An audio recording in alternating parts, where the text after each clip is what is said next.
Guess what we're doing? The NC500. Oh no, not another NC500 video, you may be thinking.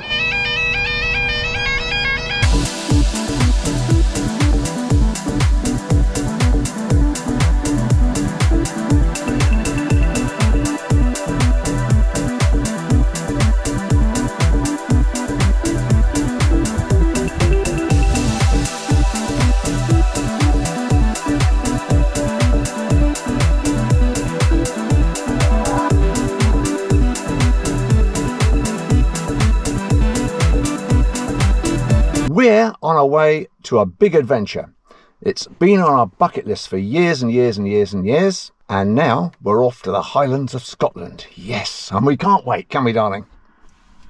Yeah! We're currently in Northumberland at the moment, heading up directly through the Kielder Forest, then up to Edinburgh, then over the Forth Bridge, up through Kinross, Perth, and to our first stop in Scotland, Burnham Hotel in Dunkeld, basically the southern part of the Cairngorms. From there, we'll take the snow roads and make our way towards Culloden battlefield, and then on into Inverness, and then up the east coast, because we're going to do it in reverse. We're going to do it anti-clockwise, which is, I know, the best way, so we leave the best to the last. Work our way right around the top coast, down the west side, going across into Skye, around Skye, back out, and then it's Glencoe, and after Glencoe, Loch Lomond, then home. So we got 14 days to do this in, and we can't wait. We're going to have a brilliant time, I'm sure. I'm going to get some great shots, I hope. Let's be positive. So, we better get going. Yeah, before you throw up, we can stop. Oh, God. There we go. Not quite.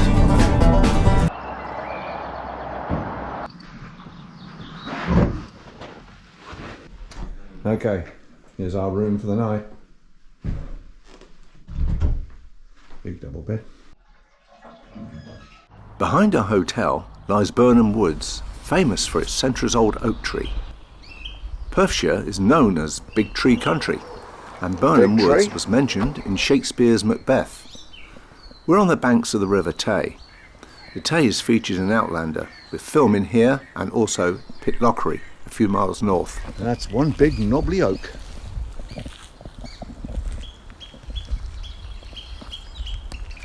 Ooh, a cave in here.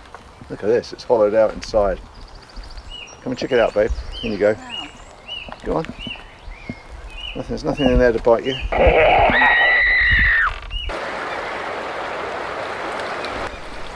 Across the bridge is the town of Dunkeld. However, staying on the Burnham side, we explore more of the Tay and woodland.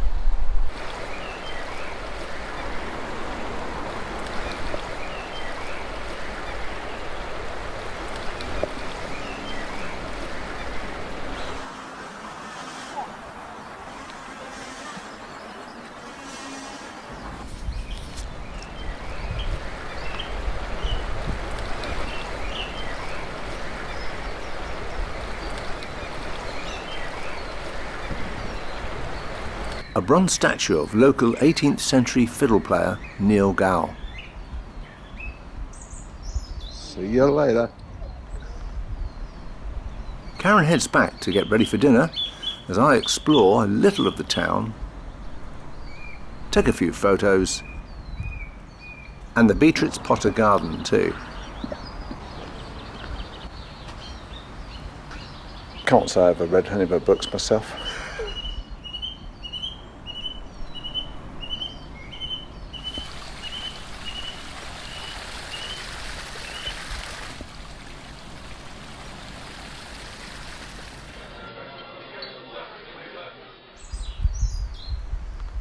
After a good full Scottish breakfast here in Dunkeld, we're heading off to the snow roads. First destination today is the Culloden battlefield. Really looking forward to seeing that, especially going into the visitor centre. My sister did it a few weeks back, says it's absolutely brilliant. So yeah, we're going to do that. After that, then we drive into the outskirts of Inverness for our second hotel. From there onwards, we'll be off on the NC500. Can't wait, double thumbs up.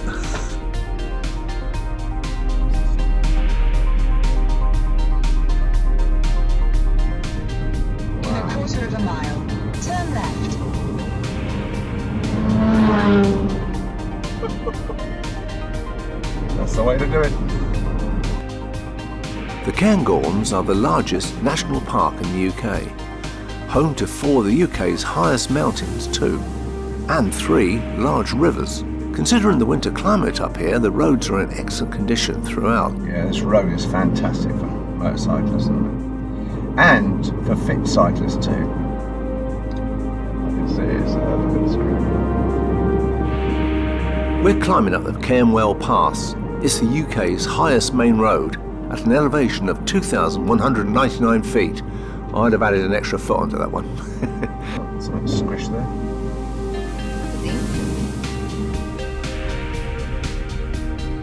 Glenshee Ski Station has the largest lift system in Britain, and with 22 lifts and 36 runs.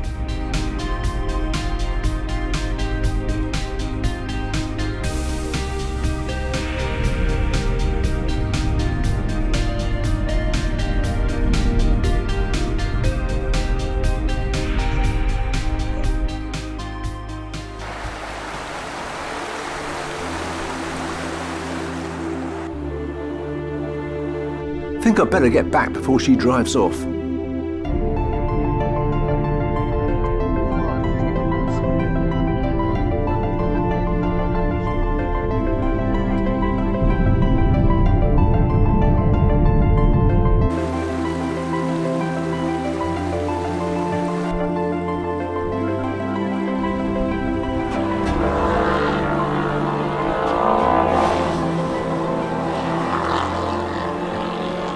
Brands Hatch.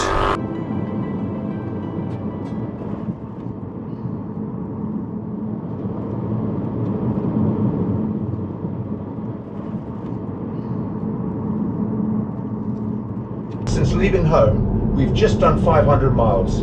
Oh, I think I feel a song coming on. And I will walk 500 miles and I... Anyway, we are on our way to Grantown-on-Spey. And I will say right now, one thing. I apologise to all Scottish people for my pronunciation or mispronunciation of their names. Don't think I'll go any further.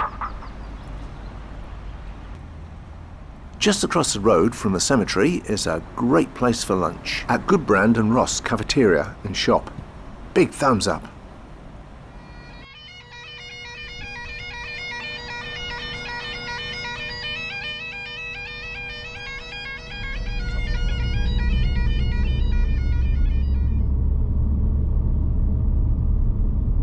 We're just passing through, but I could spend months here, exploring the glens, filming wildlife, capturing magnificent landscapes. Such a contrast to my former life as a wedding photographer.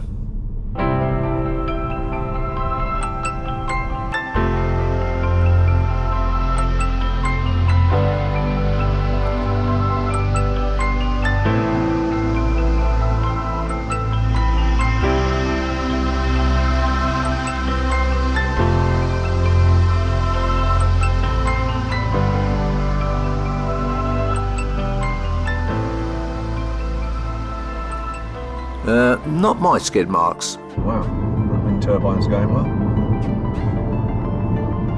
If I speed this video up, we'll be going even faster.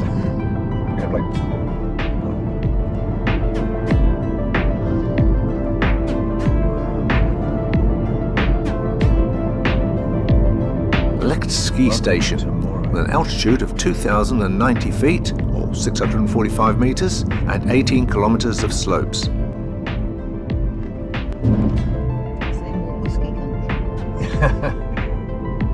And a wee dram, Karen. Although not a whiskey drinker, I would have loved to have visited a distillery. Next time, hopefully.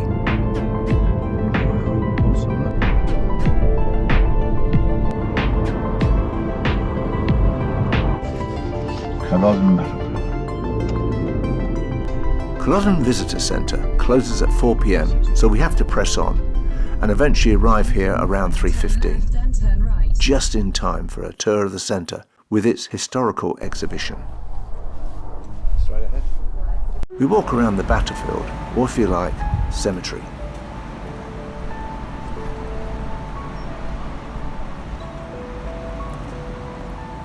In April 1746, Bonnie Prince Charlie sent his Jacobite army against the English. His men were lambs to the slaughter on ill-advised boggy ground. The battle was over in just 40 minutes, and around 1,300 men were killed. This was then 276 years ago, and the last battle on British soil.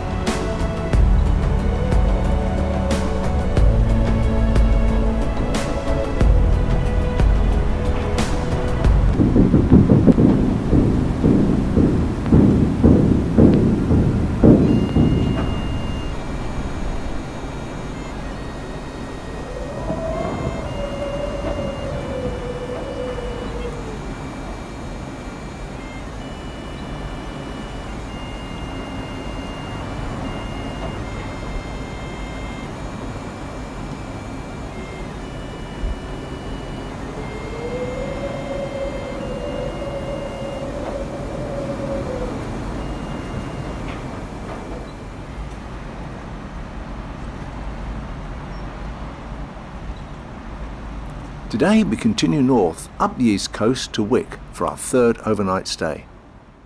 After overnight stay in Inverness, a good old Premier Inn, which was fine, we're approaching and walking to Rogie Falls. However, the bridge over the falls is closed. It's a little, well, lightweight bridge. It allows only 6 people on at a time apparently, and it's closed.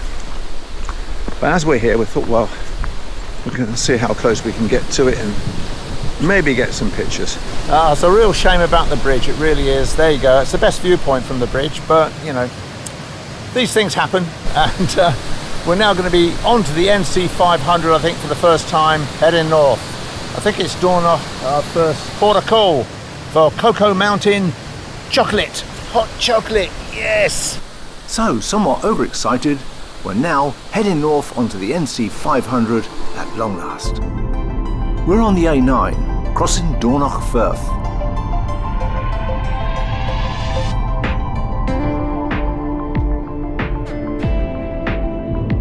Your destination is on the right. Oh, there it is. Yeah, I think park. There's a lot more to Dornoch, I guess, than hot chocolate. It does have a lovely beach. Oh, yeah.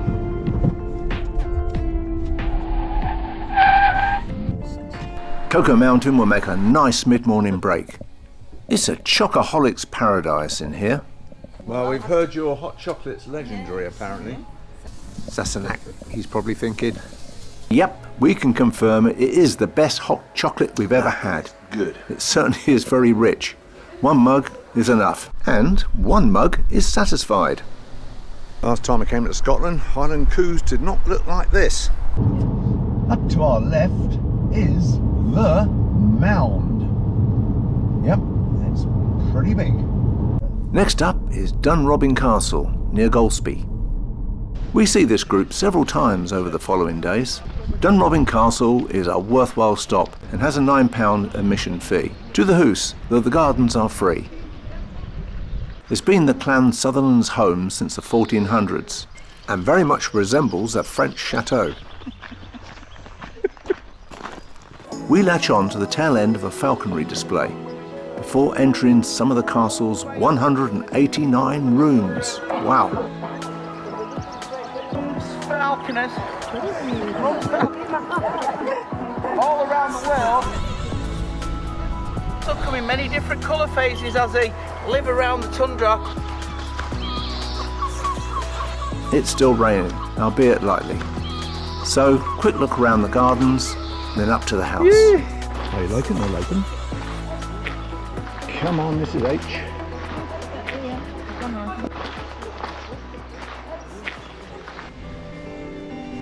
I've got a feeling these are the only stags we'll get to see, but you never know.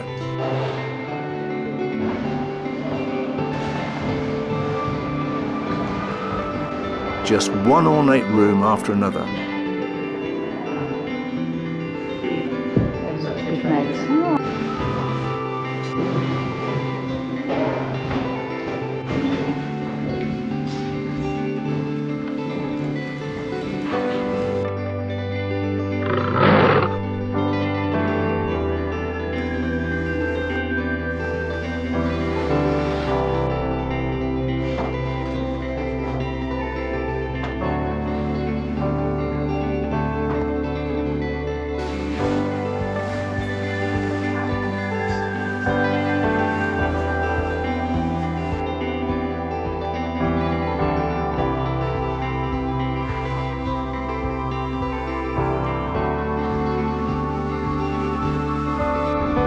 Yeah, still raining.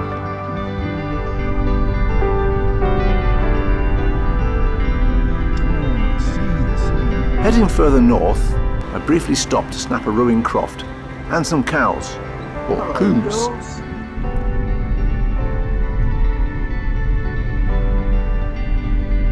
Looking for a late lunch break, we head down to Helmsdale Harbour, but no cafeteria in sight or open.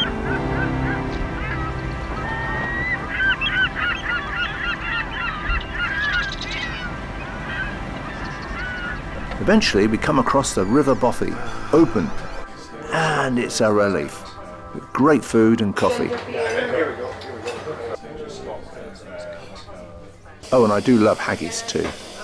This is a haggis and cheese sandwich, toasty rather. Awesome.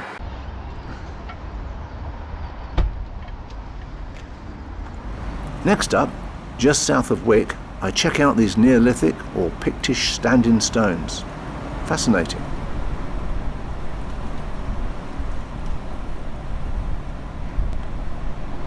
I think we're going to have a divorce when we get home, because 2 weeks of doing this, you know, and making her get up early in the morning. Neolithic stones, fantastic. Well, you know, historic. A bit like my wife, really. Ouch! So here we are, in sunny Wick. And guess what? It's not sunny. I've got a bear right across the river. At last we arrive in Wick, into the Bank B&B. I'm looking forward to seeing this Ebenezer Street, which apparently is the world's shortest street. At just over 6 feet, is it? Your destination is on the left. Oh, there it is. Oh, yeah, so it is. Blimey. Can't park here. Can't park here. Sadly, we can't break into the bank's vault either, but the room's nice and spacious. Having arrived at our hotel in Wick, I am possibly going to go out to Castle Sinclair, which is not far from here. It's right on the coast. There's a little cove just down by the side, so I'm hoping to go down there and get some dramatic shots. And then tomorrow, the next part of the journey is on to John O'Groats, Duncansby Head, etc., and along the northwest coast. Can't wait. Fantastic. On my way to Castle Sinclair. Yep, I found it eventually.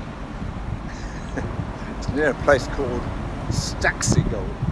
And wow, there it is. Castle Sinclair Gurnago, as it's now known, was built around 1470, and like many other castles, was added to, and in this case during the early 17th century. Later fallen into ruin, it's been uninhabited since 1690.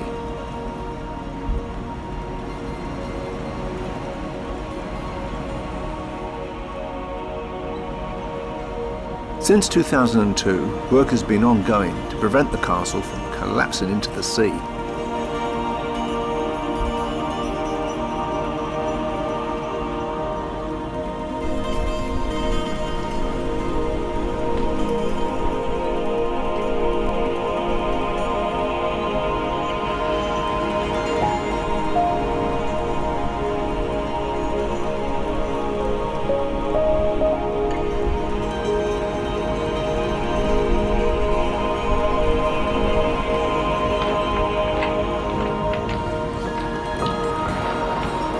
Wow. Awesome place for a castle, eh?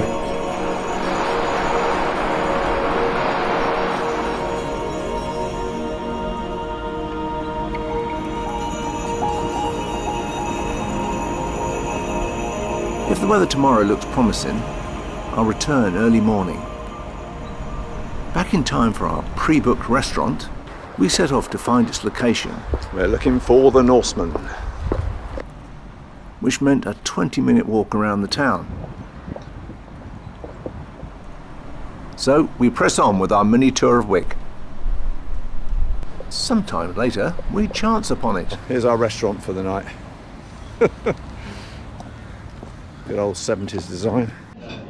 But the food was excellent. After dinner, we go searching for Ebenezer Place. In the 1880s, the council told Mackay's Hotel to put a name on the short end of their building, and in 2006, Guinness World Records declared it the shortest street in the world, just over 2 metres or 6 foot 9 inches.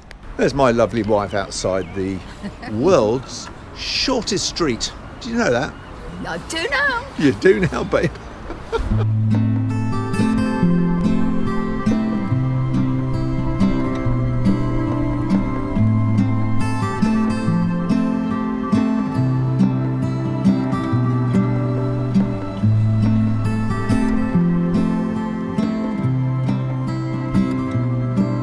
I'm off again to Castle Sinclair. Not quite the crackers of dawn, but it is early in the morning. Light is looking great. So this time the sun will be on the castle really as I approach the coastline, so you should get some nice shots. It'll be a complete contrast from yesterday's evening shoot.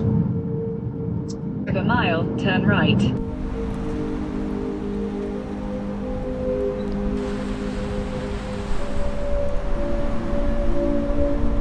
Well, it was well worth coming out this morning. As you can see, the light is so much better. Well, so far today anyway. As usual, it's windy and the weather forecast is not that great for later this morning. Anyway, the light right now is brilliant, and for me that's so important regarding photography.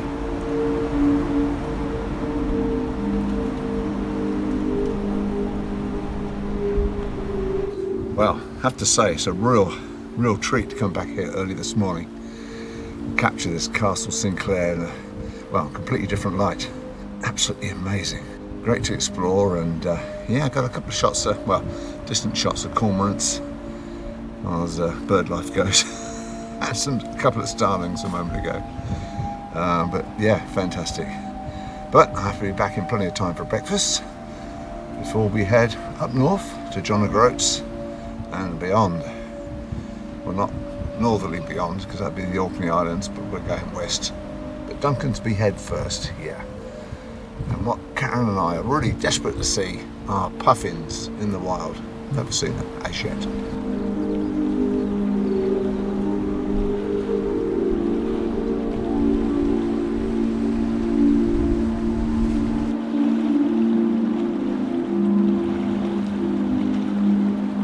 Next time, John O'Groats and beyond. The adventure continues.